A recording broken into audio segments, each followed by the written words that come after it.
Great. Yeah. So a few minutes ago, I just suggested starting the process of thinking about what we want to get done with Mesh over the next year. You know, what does 2024 look like? And at least having a clear statement of what are the possible things that we could be working on.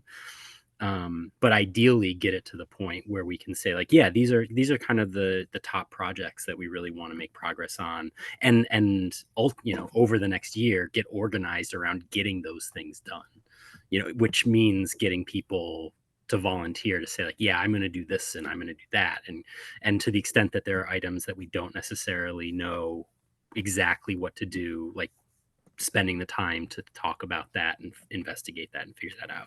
So I started a document where I'm writing down some notes from this meeting as kind of a what is the whole universe of things, and I'll try to clean that up a little bit and I'll email that around to this group so that we can get that kind of cleaned up and formalized and something that we could present back to the club, and say like, hey, these are, you know, this is kind of what we're thinking about doing with Mesh. I would like to say that this mesh group is open to more than just the club. So we don't want to exclude other members that aren't necessarily in West Seattle, because we want we want to share the good ideas. No, not just you, Rob, but we've got folks down in the Portland, Vancouver area that are interested in mesh, and we've got folks in Oregon that know about us. We've got Mark on the East Coast uh, that's a AREDN ambassador. So we try to include everybody and anybody that is interested in mesh, so everybody gets a benefit from this gathering. So that was my 2 cents. Yeah, that makes a ton of sense. And so maybe part of the work will be kind of carving out the parts that we can get the West Seattle Radio Club to help, you know, commit to supporting, you know, that there's resources, there's people, there's problems in West Seattle that we can bring to this group and kind of say like, hey, we've got kind of a more overarching set of things to talk about or that we want to get done. And some of those things will be specific to the what, you know, we can use the resources that we have here in West Seattle to get parts of those things done. I wholeheartedly agree. Um, we we have a good thing going. We have a lot of forward motion, a little bit of hiccups along the way, but we're working those out slowly but surely. I think one of the things that should go into your document would be the repositioning of some equipment. I can tell you now that the Alaska and 35th Brookdale unit probably isn't working, but it still needs to come down and be reallocated along with the senior center, because once the unit up on the Providence goes on the air, it will be covering that same area that Brookdale was covering. So equipment repositioning should be one of the major issues that we deal with in the coming year. And maybe even just doing kind of an inventory of like what is all of the I mean, I know that we've got a map of like where people's nodes are, but to the extent that there are nodes that are not personal nodes but are organizational nodes, it'd be great to get an inventory of those, just to say like, this is what they are, this is where they are, this is the organization that owns or sponsors them, and then we can say, oh, you know what, we don't need this node here, or we can say, this node, no one's seen this node in ages, there must be something wrong with it, we can go investigate it. Yeah, there's 2 other nodes that I think we need to re-envision, and that's John Murphy's node at his house. He has been kind enough to put it almost up on a permanent pole that he put up just for the mesh unit, but it's an omnidirectional antenna and a Rocket M2, and that probably needs to move to a different location to help bolster the backbone, as well as the Salvation Army. They seem uh, more distanced now that the new commander has taken over.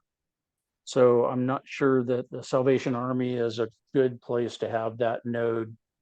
And it, the one there at Salvation Army is a non-penetrating mount, and it's a sector antenna with a Rocket M2.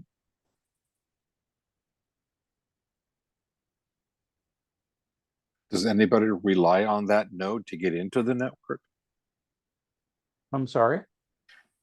Yeah, Ron, does anybody rely on the node at the Salvation Army to get into the mesh network? I would not be able to tell you. Nick has done a crawl of the network as he can see it. And I'm not too sure. I'll bet you it doesn't exist on his crawl. Yeah, I haven't seen any links to that node. I have seen Providence Mount St. Vincent. I think I've even seen the Brookdale, Alaska node also, but I've never seen the Salvation Army node unless I'm at the Salvation Army. Yeah, the Salvation Army had a line of sight to Myrtle, but could have been overgrown with trees since it was put in a year ago. Yeah, and I think that John Murphy's node kind of helped the Salvation Army get into Myrtle at times. But I would say that as long as it's there, it's not causing any harm, unless we have a better location to put it. I would say just leave it there for now. Because who knows, there may be somebody in that area that we can get involved, and that might be their only access. Well, I'm trying to get Brian and May involved because they both have TP links, but they haven't put them up. But their location isn't as high up. So yeah. Although I think that they would probably have a path to the Myrtle Tower, no problem. But yeah. And I have two here, rockets with Omni antennas that can go any place that we need to put them. I think one was at Doug North's house, and one was originally earmarked to go to the college, but that's never happened. So if we have some places to put those, let's get those put up.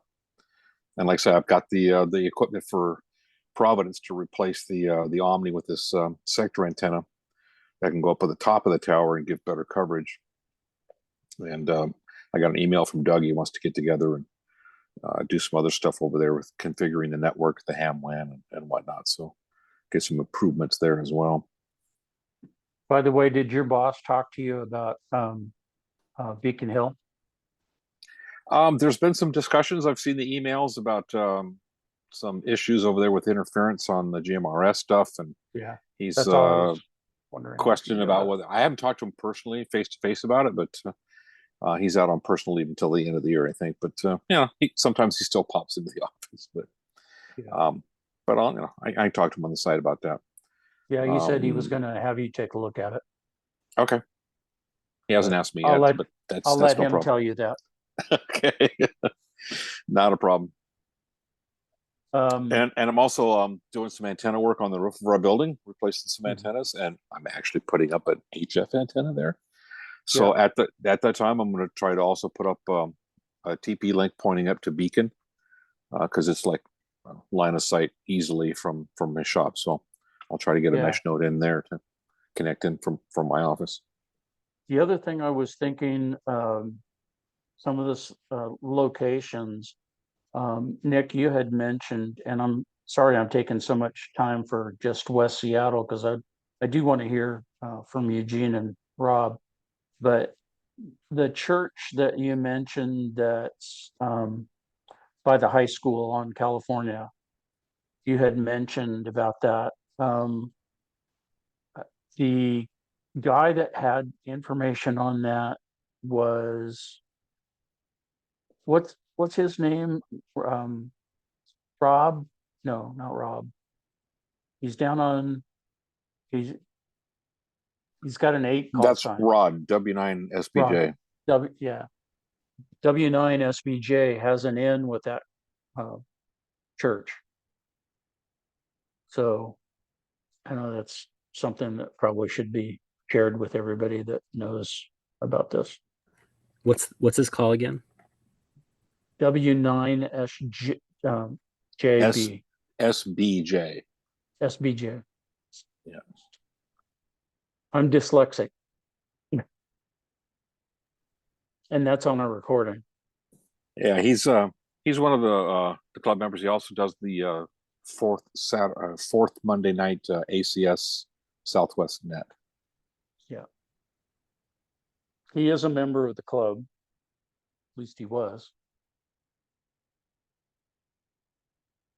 What's the name of the person? The church is on the same hill that the water tower in sort of the Admiral area is. Like it, I mean, it's got the same elevation as that water tower, so that should be a good spot.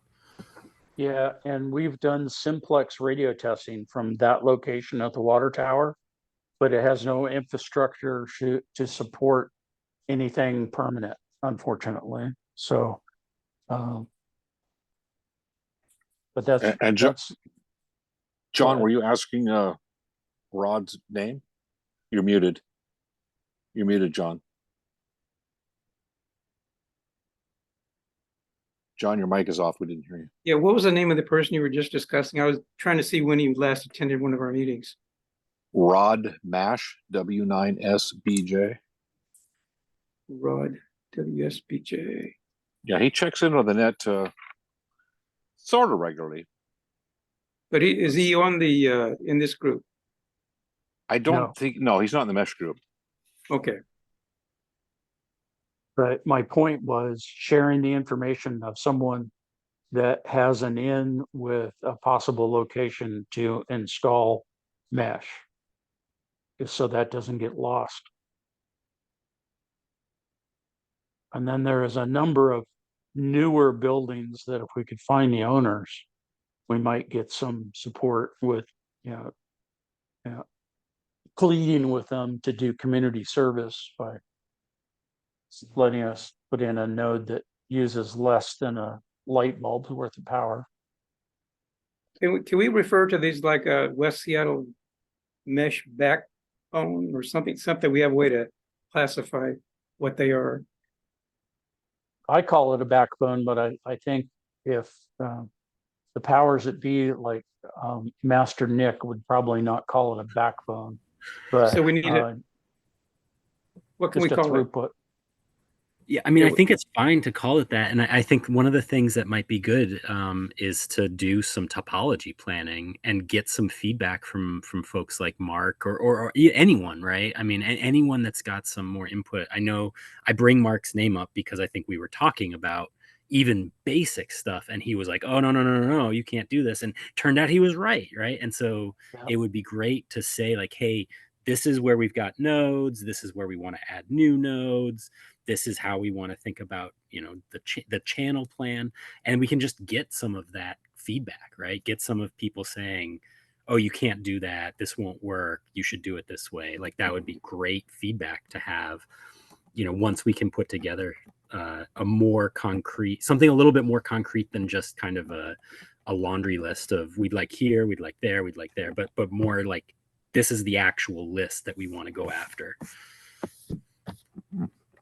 So yeah, I think calling them the back, that's what we're trying to build. I think at least in West Seattle, that's what we're trying to build is this backbone. Yeah, I wanted to specify it was West Seattle because we need a backbone outside of West Seattle. And so and ACS is working on it. They're doing stuff by connecting to Beacon from areas. I believe Barry was going to do something up on Admiral to go connect with Beacon. So I'm not sure what's been done, but there's work outside of West Seattle for sure. I guess we have to do our part.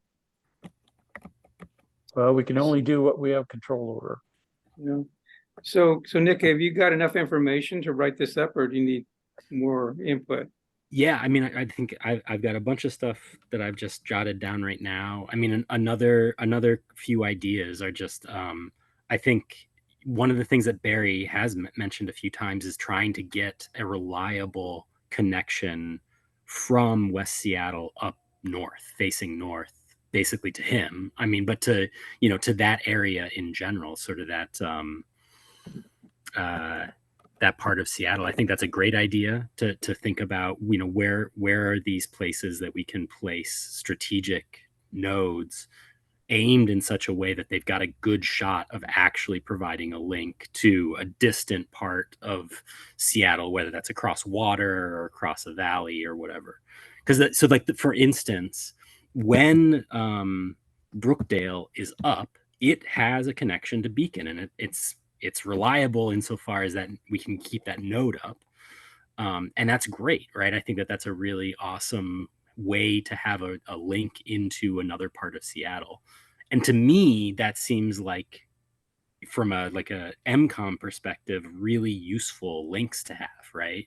To have a connection to Queen Anne, to have a connection to Beacon Hill, to have a connection, like an RF connection, right? Not just a tunnel. And so I think, getting that link to Beacon Hill up, from, I guess, in particular, the Admiral Brookdale location, but then also getting that link north into Queen Anne. And maybe that is Brookdale. Maybe Brookdale, if we can get Brookdale up and have it be reliable with an Omni antenna, maybe, Barry or someone can actually see it. In concept, he should be able to. Like, that there is a line of sight from that node all the way across the bay, right? So yeah, so I think that would be another thing to try and get. Providence does have a line of sight to both Magnolia and Queen Anne, I believe. And when Beacon. I was up there on the roof, and Beacon.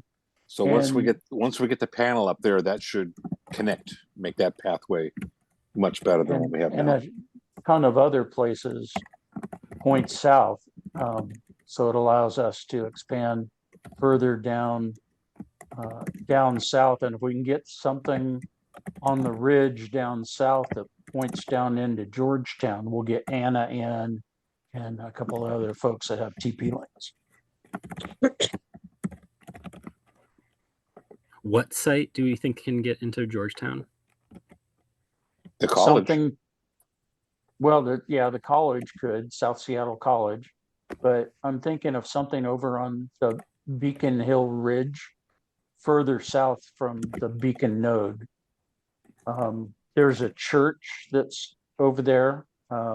Cindy had her garage sale giveaway for all her hub captains at this church, and it looks down into Georgetown, and it should be able to see the Beacon housing building. I don't know. I didn't look at the time. I should have. It was raining.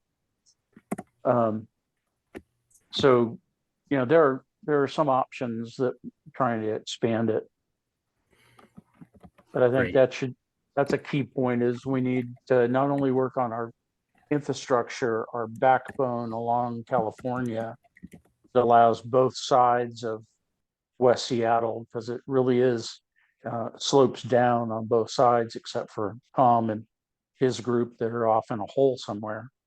But that, and then the other part is outreach out of West Seattle into key nodes that other people can connect to, and we start building connectivity outside of West Seattle. And ACS is definitely interested in doing that. ACS is Auxiliary Communication Service, for those that might not know what the acronym is. So before we get too far along, I don't want to lose Rob in this discussion. Rob in Birch Bay, tell us a little something that you're about and what makes you interested in the mesh. Hi, I'm Rob Sipes, Birch Bay, Washington. I've been up here for a while, kind of bounced back and forth between here and Yuma, Arizona, where my mother still resides for part of the year. Hold on just a second. not used to talking to people. Anyways, We're not people, we're just the Zoom call. Yeah. um, so I've been interested in, well, anything mesh actually for a long time now. But became a ham radio operator about 10 and a half years ago. And just got my general finally about a year ago or less, actually. But I've been trying to mess around with the AREDN technology and the mesh. I started about 2000, I think, maybe somewhere year before that, maybe. And I had was it GL iNet 750 something, still have it here on my desk. And started using that. And at the time we had a lot of interest here in Whatcom County. And probably had about 20 people that were working with AREDN. So I really got interested in that. Unfortunately, my location right now in Birch Bay is kind of on the side of the hill, and I could look out and I could talk to Canada. And I could talk to my buddy Bud right across the bay here. But other than that, everybody else is essentially cut off from me. If I put up a 300-foot tower, I might be able to talk to others, but I don't think a whole lot of people would appreciate that, including my landlord. So anyhow, I've been trying to get this back going again, because essentially AREDN has pretty much petered out and died in Whatcom County. Interest faded off into other things, especially during COVID, and it just died. As far as I know, there's no real active meshes around. There's still some listed on the AREDN map.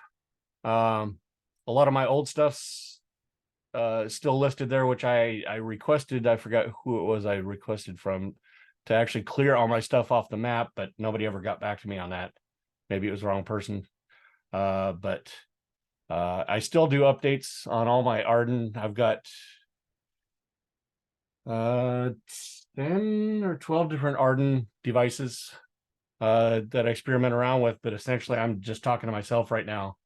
I just recently, a couple of months ago, became the president of the Mount Baker Amateur Radio Club in Whatcom County. I've been trying to get that all working. AREDN's kind of on the back burner at the moment, but I'd love to throw that up on the front burner once we get more people involved physically, instead of just on Zoom. No offense. And but trying to get everybody together in person now again for our monthly meetings and whatnot. And once we do that, I'd really like to I don't know, get people interested, start having meetings and start having discussions, and maybe have some guest speakers from your group over Zoom to talk to us, to maybe help get people motivated with installing AREDN nodes here and there. And I mean, I would love to have a robust mesh AREDN network up here,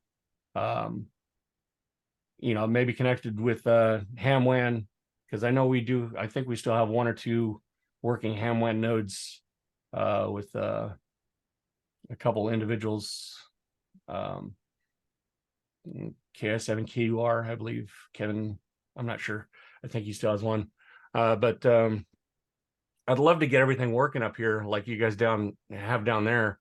And of course, our topology here is a bit tricky, but you guys know about that anywhere in Washington State, actually. But well, at least this side of Washington. But I'm just sorry, I ramble a lot, but I'm really interested in getting everybody back involved with it again, because I think it would benefit us greatly, especially when SHTF stuff happens. And it's going to defecation hits the ventilation. Thank you, I like that. So that's what I have right now. I just this meeting coincides with my WECG meeting normally, which is actually happening right now, but I couldn't make it out. So finally I was able to attend. I think the last time I attended your Zoom meeting was about a year ago, I think.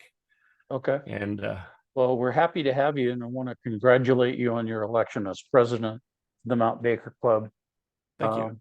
It's hard to find people that step up and are willing to take on that responsibility. And good on you for doing that, because it's not an easy job, trust me. If you need any support from the mesh group, chime in. My email is good on QRZ, and I think yours is too, isn't it, Tom? Yeah, he's not in north south. Yes. Nick, are you on QRZ? Yes, I am. Okay, so if you capture our calls, you'd be able to send us an email, and we'll be glad to support you in any way that we can. I was going to not fund the Zoom again for another year, but I changed my mind yesterday when I had something come up. So we will have a Zoom available. We can share that a Zoom room with you if you need one. Okay. You know, whatever's necessary. We're there to support and defend the Constitution of the United States of America. So help me God. So, am I Okay, well, right that's or good. am I wrong, guys? Okay, I got a thumbs up from Tom. Well, Eugene, okay. do you have anything else, Rob? No, that's it for me. Thank you. Okay. And yeah, once I get the time and more energy, I will definitely contact you to help me get this stuff rolling again here, because we definitely need it up here again. We're going to go to Nick in just a minute for his update on his mesh chat work, but I want to go to Eugene before I lose him. Eugene, are you still there? Yeah. Yeah, give us a little Okay. something about what's going on with you. So when I started in the digital side, I recently, I'm just talking about my recent license. I got into the 70 and what is it, 72 meter or 1.25 meter. A lot of up there. Then I got into Aries, moved up to Shoreline, and that's where I got into the digital AREDN net kind of idea. And I did a presentation with them, showing them a point-to-point with SIP phones, I called myself. And then I had to move down to Albuquerque. And it's really unique here because there's a huge split in the technology. The majority of Albuquerque and a lot of New Mexico is all analog. And it's even the network technology, they're just getting fiber here. So it's kind of crazy. The topology is fairly flat. If you imagine we're a mile high in elevation, and 10 miles away, there's the Sandia Mountains that's a mile high above that. So in viewing angle, it looks like we're looking at Mount Rainier. But we have, if you imagine the Puget Sound down to a little river, the Olympics basically stretched over to us in Seattle. God, I'm still saying us in Seattle. There's a volcano range over there to my west, the Sandia Peak Mountains over to the right. So it's like right smack dab between the Cascades and the Olympics. So my line of sight, I'm great southeast to south. I've got a little sneaky Peak over to Flagstaff, and I might even get a stretch over to Salt Lake City, and I think it's Carson City in Colorado. However, all the digital nets are down. There is nobody doing it because nobody connected to any before I arrived here. And there's interest in the BC areas. And so I'm actually trying to get a system set up to do another demo and potentially send a link up to our capital in San Jose. Okay.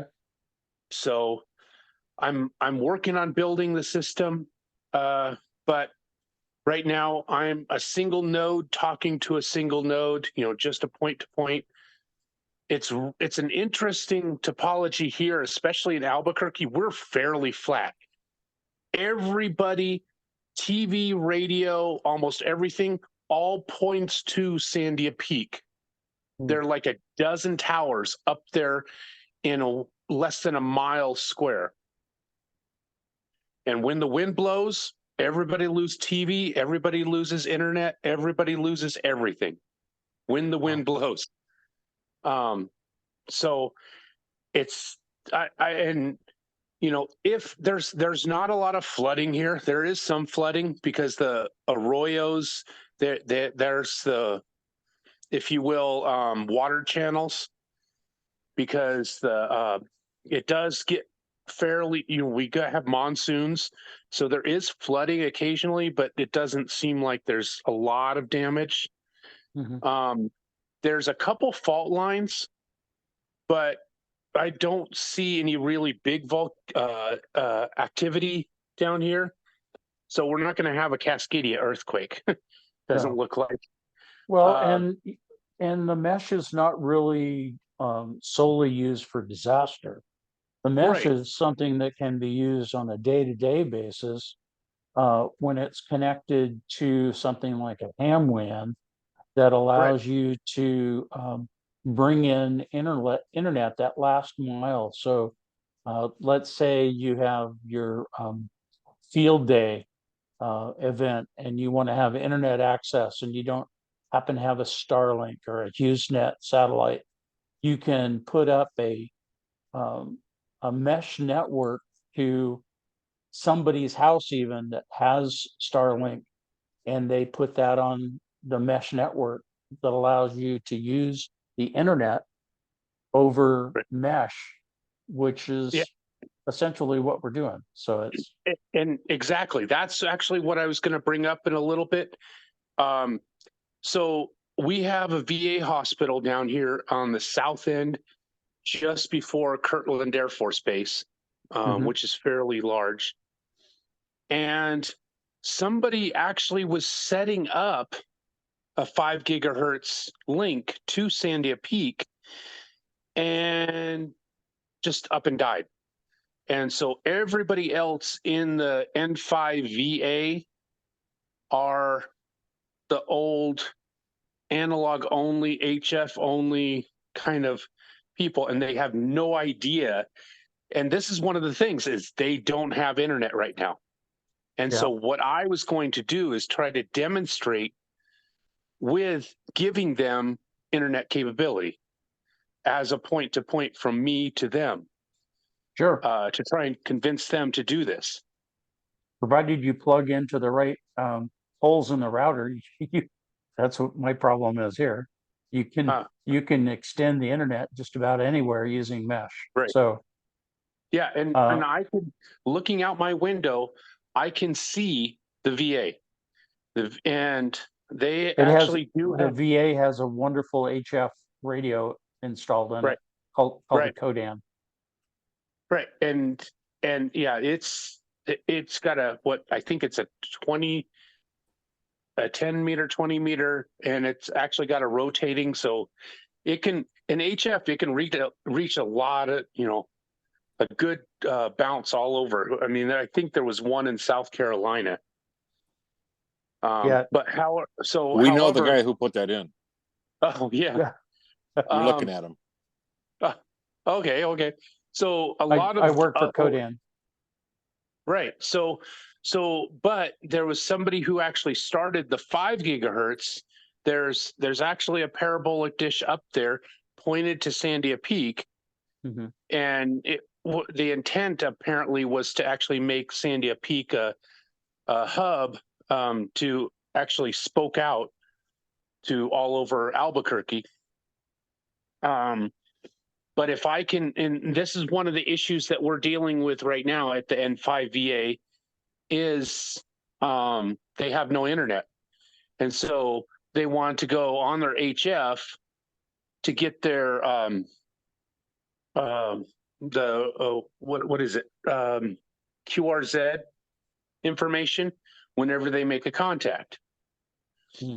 So this actually was going to be is going to be a demonstration if I can convince them to point to me instead of Sandia Peak, and get the PoE started and everything else, because I've actually got the equipment to set it up right now at the station. I just have to convince them to allow me to turn the the parabolic dish Well, and get it powered. if you need any technical support from our team, there's a number of us that are technically qualified that can help you with those kinds of discussions if you want to do a Zoom call. Okay. Yeah, the You could biggest even do focus on their FaceTime. side. Yeah, the biggest focus on their side to me is for me to get a general license in order to do the HF instead of, and I think that's right now it's a dead issue because they don't understand what the ham WAN, what AREDN, what all this can actually do. And provide, this is their problem right now, providing internet. There is a Wi-Fi in the hospital itself, but the gazebo is fully enclosed, and oh my goodness, it feels like a Faraday cage, because I have Wi-Fi on my phone from the VA hospital, and as soon as those sliding doors close, it's dead. Yeah. And unfortunately, if you know what a walled garden is, I do. so the VA has a 1 hour lease on their walled garden, and when there's some politics that happened during COVID where there was cooperation, and then now the new person that's on the VA side is not even technically inclined and doesn't even want to be a part of the VA amateur radio. So, well, just so you know, as a technician, you have 10-meter capabilities as a technician. Oh, no, I understand. It just that's their push to me, is to get a general and to do the hopping, for the low HF. But and this is the scenario that I'm dealing with, is they need internet. I can provide them internet. I just have to convince the older generation of radio, the analog side. They want to actually start WinLink, which, You mean us Q-tips? They're not Sorry? going to get internet on HF, so No, Yeah. it don't happen. well, No streaming on HF whatsoever. right. And so there is an antenna up there. There's a parabolic antenna. I just got to get them to aim it to me, because I can barely see it. I mean, I can. Well, it's if- like the low 70s or early 80s in dB minus. So Well, if they're you not need quite us for pointed to me. technical support, we're here. We can help Sure. you. You can reach out to our call signs, and we'll be glad to assist you in any way possible to move you forward. It Right. sounds like what you need to do before anything else is get that dish moved. So if you need Right. some power to do that, I'm I'm a retired military. I can Right. definitely help with the interface. Yep. And also so there and on another avenue, the BC, the Bernalillo County areas, they're interested enough to where they want to see a demonstration. So I was going to do the same point to point SIP. If Yeah, I two can't get TP the links. VA, what's that? 2 TP links separated with Right. phones And attached. right. And then have 2 extension numbers with, a 2-digit extension. Yeah, But yeah, we do that as a demo up here, and the guy puts in an IP address into the phone, right, and that's how he makes the other phone ring. right. Talking about Jim And then, Edwards. yeah, and I've got 2 panel antennas that are 2.4 and 5 gigahertz in bandwidth. And so I just aim those 2 point to point. And it's really cool. Okay. Well, So thanks yeah, for joining us, Eugene, and feel yeah, free. You get the email saying what the Zoom call is, right? yes. Okay. Feel free to join us whenever you have the ability. I don't mean to cut you off, but I want to get to Nick before he falls asleep on me. Nick has been given a new job that he's taken a hold of with all 4 hands, and take it away, Nick.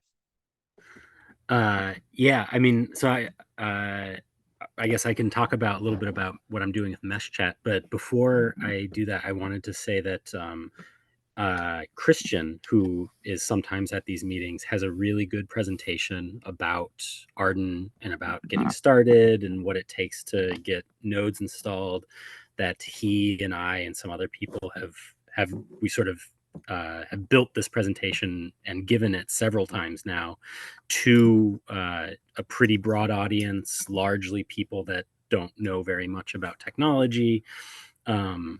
And it sort of explains what AREDN is, why it's an interesting technology, how you might use it, and what you as an individual can do to get started with AREDN.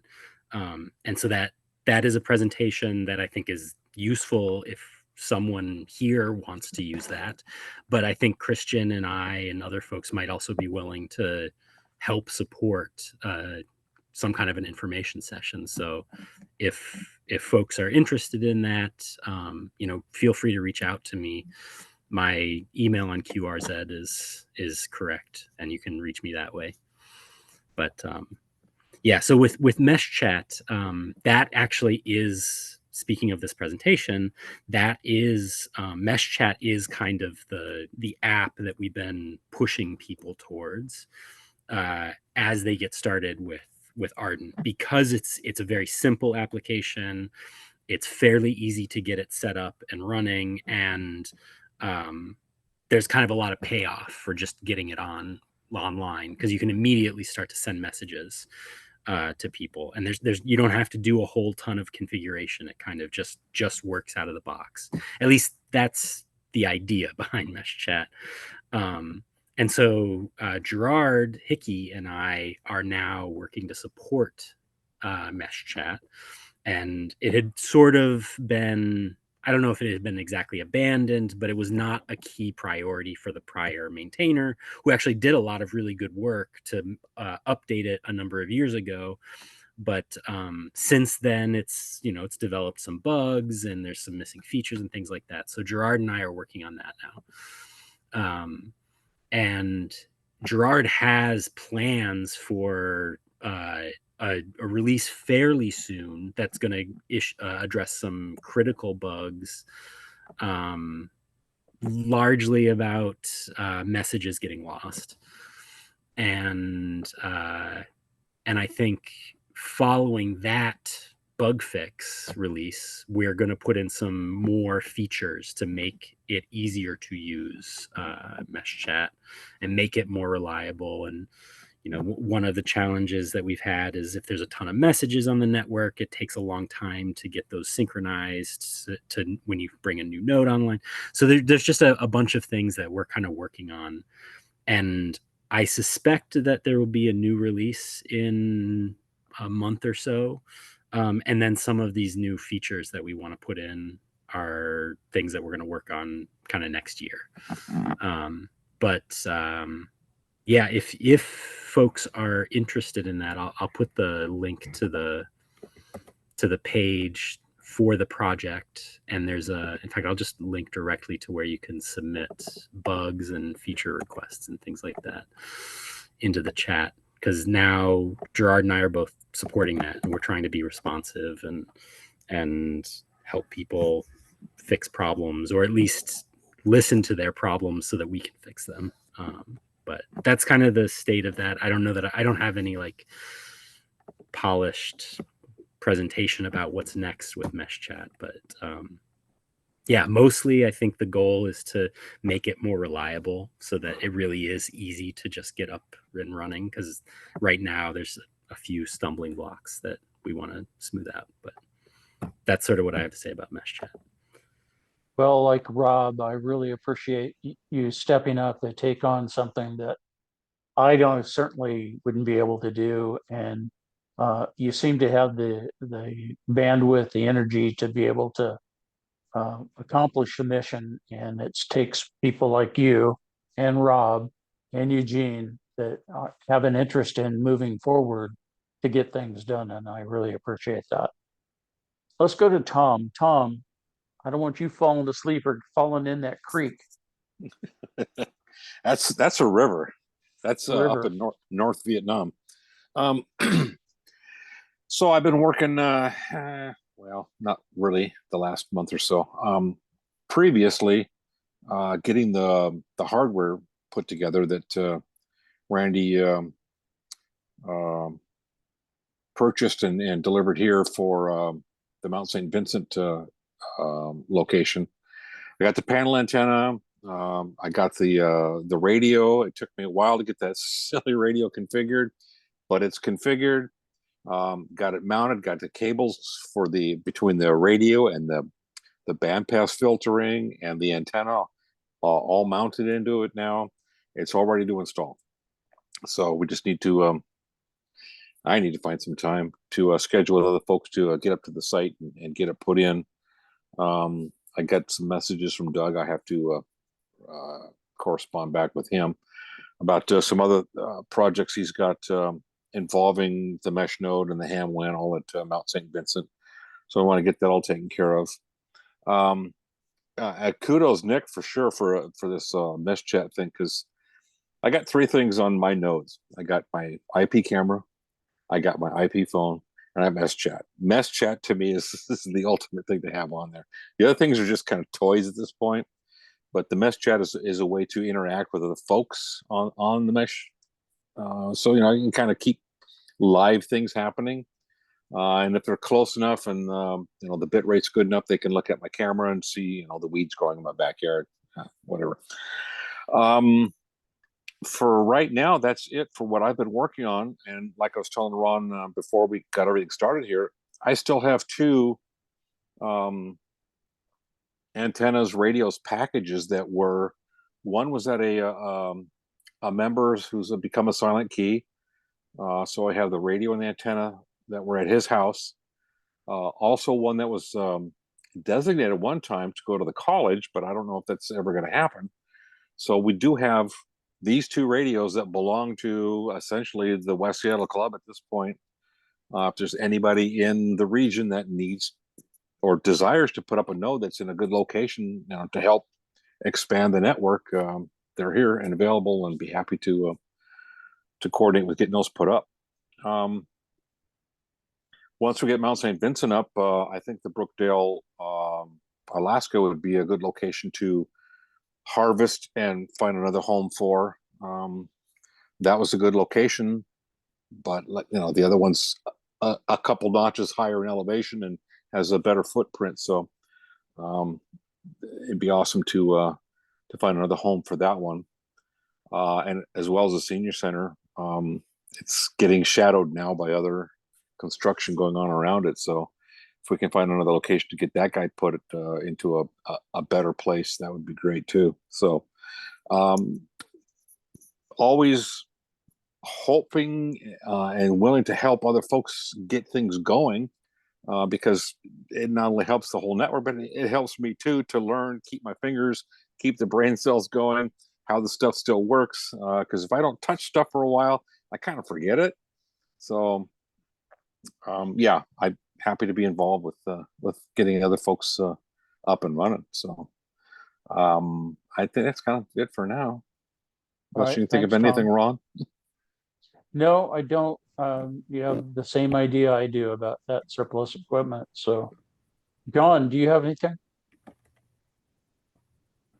You're muted.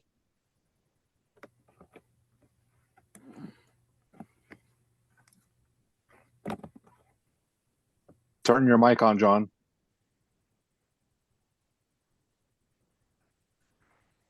Yeah, I was saying that I'm still offline with the tunnel, but I'll try to get connected with ACS if they'll help me. I don't want to burden Steve with all my incompetence, so maybe someone, Carl or someone with ACS will play along with me. Okay. Nick, I hate to keep dumping shit, but I've got a Raspberry Pi 4. Do you see any way that you could use that with your mesh chat? Not right now. Okay. We were earlier, I think Frank is working on email server for it. How Go ahead, about we use Tom. it as an asterisk for IP phone server? Sure. I don't know how to do that. I can read up on it. I don't know how to do it, but I A can friend get it to on you. the East Coast is very involved with that, but you know, it'd be kind of fun to have that on the network so we can use, like, was it 4-digit dialing instead of IP dialing? That'd be cool. Yeah. Yep, we can sure. I can sure get that to you. It comes with a keyboard. So everything all together in one little plastic bag sitting by my desk. So I'll get it to you, Tom. Or whoever knows more about it, putting that sort of stuff together.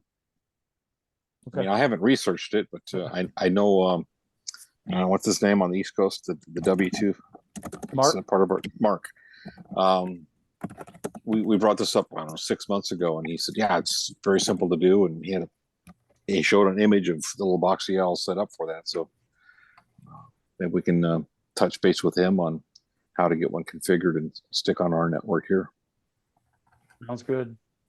Yeah, I had a document that I'm putting together, the idea of having an IP phone server. Okay. Tom, I got a question, 2 questions for you. One is Doug Kingston, you mentioned. He's at Providence Mount St. Vincent. He's the contact there? No, he's with ACS and PSRG. He's a network sort of guy, KD7DK. He's also with the HamWAN group. And so he's been the one we've been working with, getting the HamWAN connection between Mount St. Vincent and Beacon.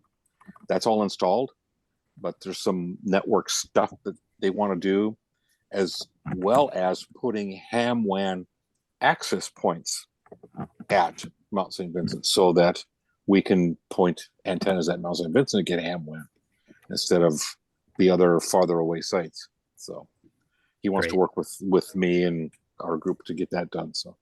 And what was his call again? KD7DK. KD7DK. It's his initials backwards and then forwards. Okay. And then I guess my other question is, do you need any help with the Providence Mount St. Vincent? Are you waiting on something, or is it just sort of got to get to the top of your list? I just need some ATUs, amateur time units.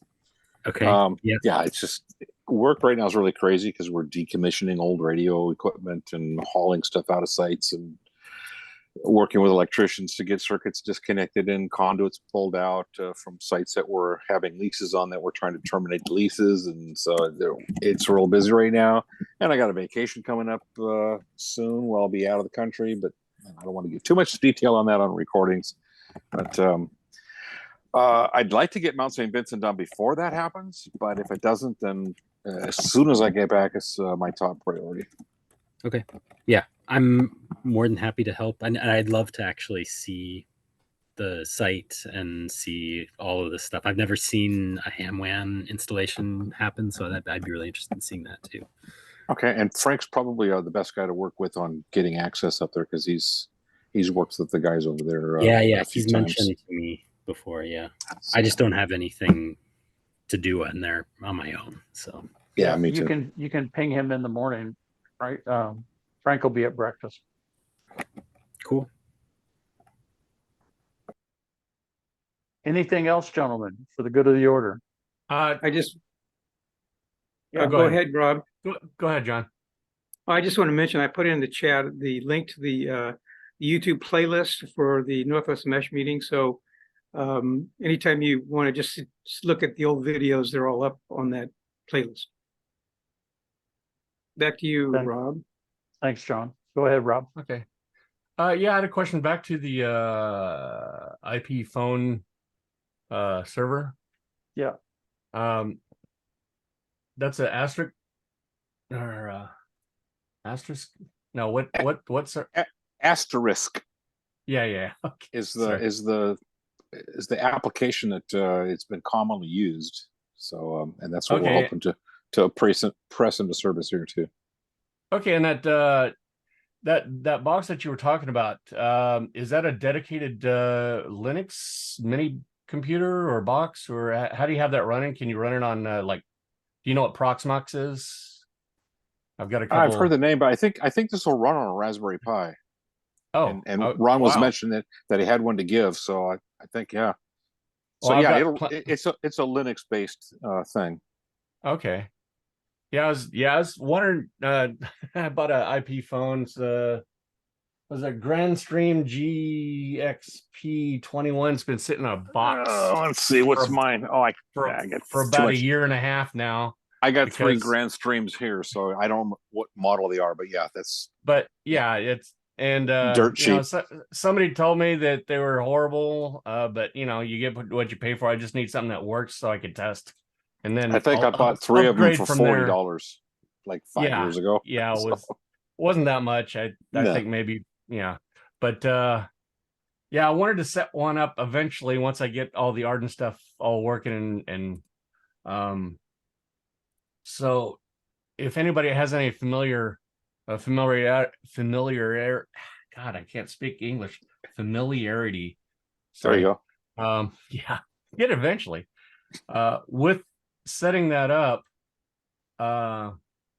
what would be the best way to do it? Through a Docker container, just straight on in a Linux box, or first you can do them just with the phones, and that's how mine are right now. What do you mean? Just plug the phone in and hit an IP address? You have to go into the AREDN node and set it up with a reserved IP address, and then do what they call advertisement, so that your IP address is out there. Yeah. Okay. And then essentially somebody else with an IP phone on the network that can reach you, they just have to dial your phone's IP address. And most of these phones have a way to do that, and it rings your phone. Okay.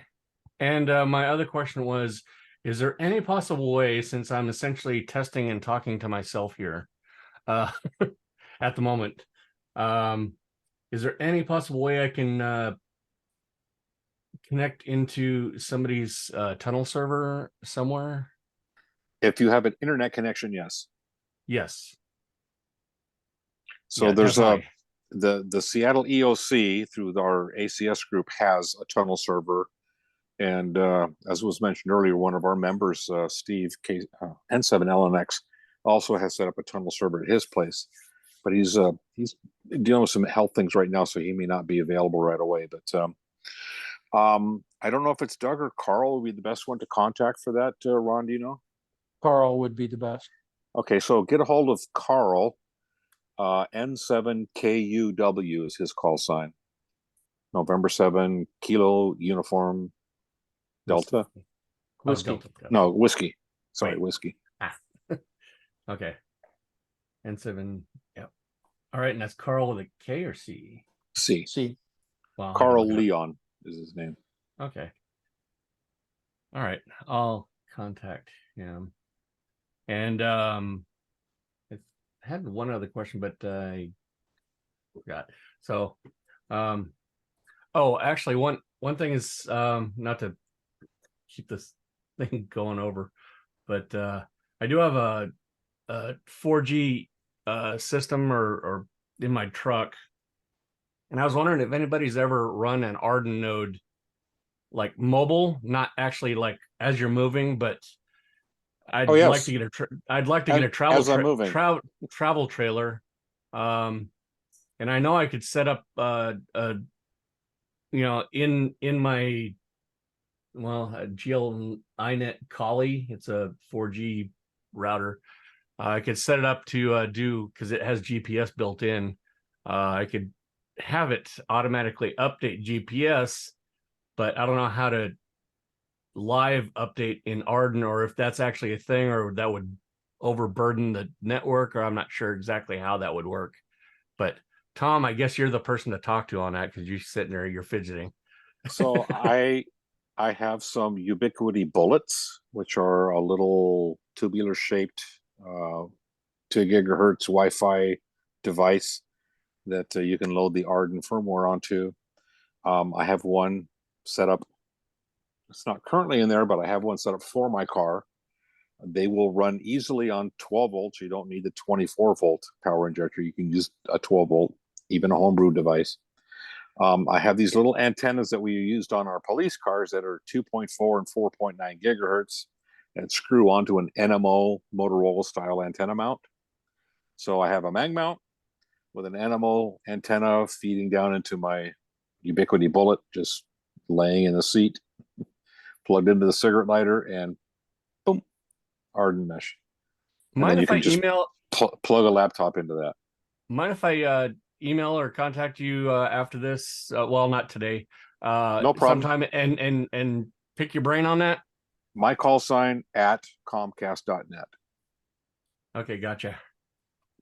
Thank you.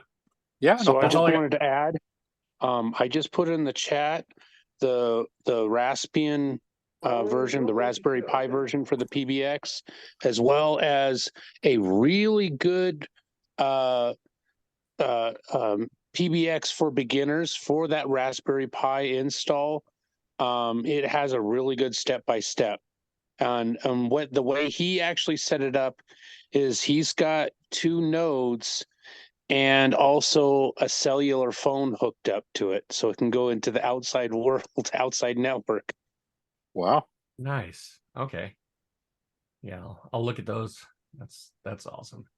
All right, thank you. I appreciate it. Sorry, And thanks for that, Eugene. Here. yeah, thank you, Gene.